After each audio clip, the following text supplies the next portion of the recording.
Hey everybody, my name is Jeff. This is Expert Advice, where I talk to myself because sometimes I need expert advice, and I'm bringing you guys along for the ride. I want to make this real fast about the difference between sweet sorghum syrup and molasses. I want to have this because it's not clear anywhere that I could find. I had to do a bunch of push-ups to figure this out, and you shouldn't have to. Now, molasses is made by cooking the juice of sugarcane, separating out the crystallized sucrose sugar. That's this stuff.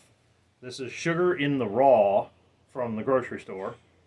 That's the crystallized sucrose sugars that separate out of sugarcane juice when it's being cooked. What's left behind is a thick black syrup that's mostly glucose and fructose sugars, and that doesn't taste very good, but is really good for baking and is a pretty good animal feed. So you can buy it in Tractor Supply. It's a deer and bear attractant. You can buy it in the grocery store where I got this. It's for cooking with, but it really doesn't taste very good because it has very little sucrose sugar left in it. It's mainly glucose and fructose. Sweet sorghum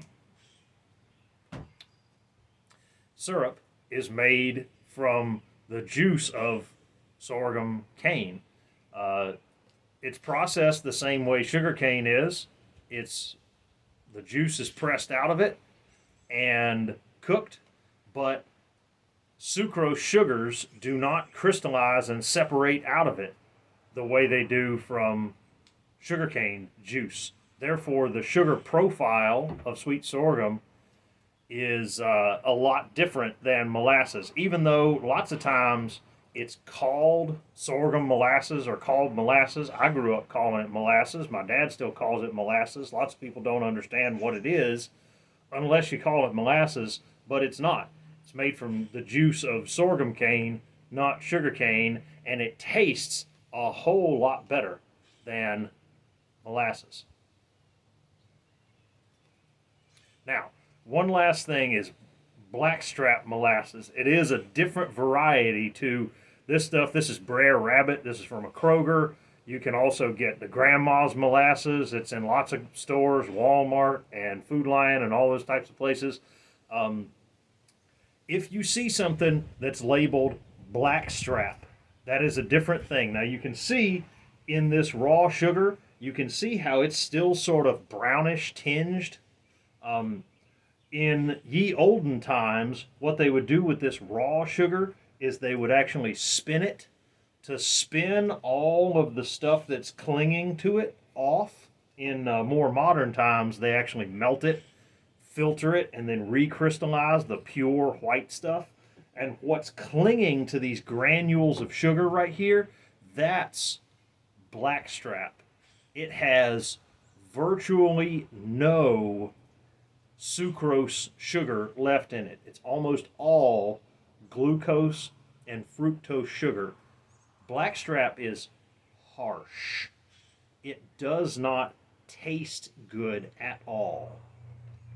I've bought some, I've tried it, and it's really terrible. It's really actually kind of unpleasant to try and eat it. But you're not supposed to eat it. You're supposed to cook with it or make rum out of it. You're not supposed to eat blackstrap molasses raw, but that's a very important distinction between this is full flavor, fancy molasses, or what they call grade A first cooking molasses, and blackstrap. Neither one of those is similar to sweet sorghum syrup. I need everybody to understand that. Even though sweet sorghum syrup is a lot of times called molasses, sorghum molasses, any of that kind of thing. My granddaddy always called it molasses. I didn't understand what the difference was until I started looking into it for legal definition reasons.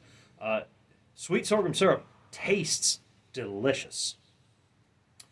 It does not taste like molasses. You can replace molasses with it in recipes, but you can also just eat it on its own. In fact,